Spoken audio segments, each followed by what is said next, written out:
જય શ્રી કૃષ્ણ વૈષ્ણવ. આપ જે ચિત્રજીમાં જોઈ રહ્યા છો, શ્રી વલ્લભ દમલાજીના આયુષ્ય બાબતે શ્રી ગોવર્ધનનાથજીને પ્રાર્થના કરી રહ્યા છે. આ ચિત્રજીમાં શ્રી દામોદરદાસ હરસાની આપશ્રીની ચરણ સેવા કરી રહ્યા છે. શ્રી વલ્લભે સ્વયં શ્રીનાથજીને વિનંતી કરી હતી કે બાવા, આપને એટલી વિનંતી કરું છું કે મારા લીલા પ્રવેશ પહેલાં દમલાજીનું મૃત્યુ ના થાય.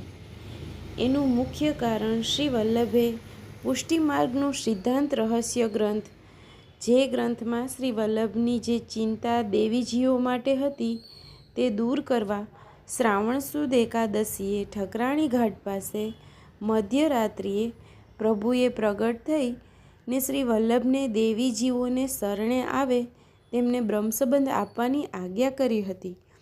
તેના એકમાત્ર સાક્ષી દમલાજી હતા. આપે દમલાજીને હૃદયમાં સ્થાપ્યા હતા. વળી શ્રી વલ્લભ આપ જાણતા હતા કે અમારા આત્મજ શ્રી ગુસાઈજી પુષ્ટિમાર્ગના જીવોને અંગીકાર કરશે અને માર્ગની પરંપરાનો સુંદર રીતે નિર્વાહ કરશે.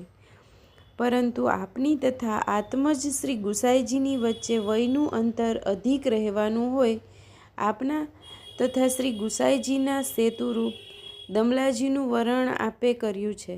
સાથે સાથે આ માર્ગમાં જેમ શ્રી વલ્લભ કુળના પ્રતિનિધિ આપ શ્રી વલ્લભ છો, તેમ વૈષ્ણવના પ્રતિનિધિ આપ શ્રી દમલાજીને કર્યા છે. તે વાતનું પ્રથમ પ્રમાણ ત્યારે મળ્યું જ્યારે શ્રી ગુસાઈજીએ સ્વયં દમલાજીના પિતાજીનું શ્રાદ્ધ કરાવી આપે સમસ્ત વૈષ્ણવના પિતૃઓનો પણ ઉદ્ધાર કરી દીધેલો છે.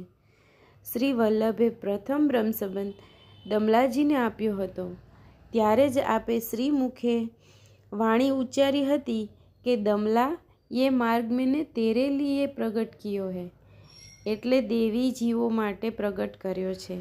વળી બીજું પ્રમાણ એ છે કે જ્યારે એક વખત શ્રી ગિરિરાજજીની તળેટીમાં શ્રી વલ્લભ દમલાજીની ગોદમાં મસ્તક ધરી પોઢ્યા હતા ત્યારે લીલાવપુ શ્રીનાથજી બાવા શ્રી ગિરિરાજજી ઉપરના મંદિરમાંથી ભક્તો ધારક રૂપે પ્રગટ થઈ આપ નીચે તળેટીમાં શ્રી વલ્લભ પાસે આવી રહ્યા હતા.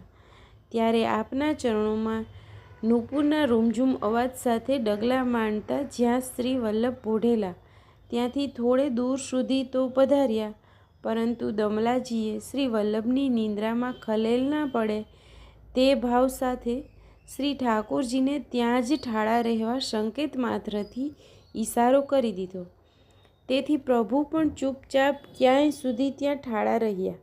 પરંતુ જેવા શ્રી વલ્લભ જાગ્યા કે આપે પ્રભુના દૂર ઠાળા જોયા તેથી અતિ દીન થઈ ને કહે, પ્રભુ, આપ આમ દૂર કેમ ઠાળા છો? ત્યારે પ્રભુ કહે, આ તમારા સેવકે અમને કહ્યું. તેથી ત્યારે શ્રી વલ્લભે દમલાજીને 10 જન્મના અંતરાય પછી જ લીલા પ્રવેશ થાય તેવો શ્રાપ આપ્યો. ત્યારે પ્રભુએ શ્રી વલ્લભને ટોક્યા કે એમાં એનો શું વાંક હતો? એણે તો એનો સેવક ધર્મ બજાવ્યો છે. પરંતુ શ્રી વલ્લભે તથા શ્રીનાથજીને આ જે કંઈ લીલા કરી એટલે કે 10 જન્મની દમલાજી સાથે, તેની પાછળ પણ ભવિષ્યની દેવી સૃષ્ટિના કલ્યાણની ભાવના છુપાયેલી હતી.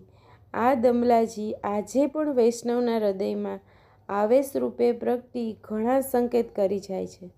તથા શ્રી વલ્લભની કૃપા તેમના મુખ્ય 4 સખાઓ પર હતી: સુરદાસજી, કુંભનદાસજી, પરમાનંદાસજી, કૃષ્ણદાસજી અધિકારીજી ઉપર હતી. તેનાથી કૃષ્ણદાસ અધિકારીજી સિવાય અન્ય 3 સખાઓએ શ્રી વલ્લભની કૃપાથી સુંદર અને સ્વસ્થ આયુષ્ય ભોગવ્યું. અને જ્યારે અંતકાળ આવ્યો ત્યારે શ્રી ગિરિરાજજીના પોતપોતાના દ્વાર પર જ સહજતાથી દેહ છોડ્યો હતો. એટલું જ નહીં, પણ શ્રી વલ્લભે જે જીવોને શરણે લીધા તેમને આશીર્વાદ પણ આપેલા કે હવે તમે દુનિયામાં ક્યાંય પણ રહો, પરંતુ સંસારના સુખ દુઃખ હવે તમને બાધા નહીં કરે. જેમાં એકમાત્ર ગોવિંદદાસ ભલ્લા અપવાદ હતા.